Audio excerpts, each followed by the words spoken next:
So நம்ம கோயிலுக்கு போகாமலேயே வீட்டிலேருந்தே நம்மளோட வேண்டுதல் நிறைவேறுதுன்னா அப்போ அவர் எவ்வளோ ஒரு பவரான ஒரு சக்தி வாய்ந்த கடவுளாக இருப்பார். கண்டிப்பாக. ஸோ அதனால தான் என்னோடய பேஜில் நான் அடிக்கடி அவரை போட்டுகிட்டே இருப்பேன். ஸோ இப்போ நிறைய பேஜ்லேயும் போட ஆரம்பிச்சிட்டாங்க. ஸோ அவரோட புகழ் வந்து அந்த அளவுக்கு இருக்குது. அவர் வேண்டுதல் நீங்கள் என்ன வேண்டுதல் வச்சாலும் சரி. இப்போ ரீசெண்ட்லி வாராகி சேனலுக்கு கூட நம்ம சாந்தி வில்லியம்ஸ் அம்மா வந்து ஒருத்தருக்கு ரெஃபர் பண்ணி அது நடந்துருச்சு அப்படின்னு சொல்லி அவங்களே வீடியோ போட்டிருந்தாங்க, பேட்டி கொடுத்துருந்தாங்க. காட்டு முனியப்பன் சேலத்தில் அப்படின்னு. எங்கள் சேலத்தில் முனியப்பன்கள் ராஜ்யம் தான். ஸோ இப்போ பேர் சொல்லும்படி இருக்காங்க அப்படின்னா நம்ம காட்டு முனியப்பன் தான்.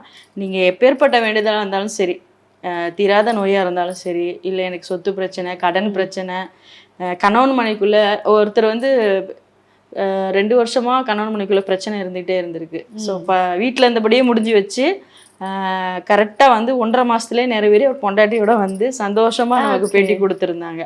ஸோ அப்படிப்பட்ட பல நிகழ்வுகள்லாம் நடத்திக்கிட்டு இருக்காரு. அதனால் எனக்கு அவரை ரொம்ப பிடிக்கும். நிறைய பேர் வந்து நம்ம சேனலில் பேட்டியும் கொடுத்துட்ருக்காங்க.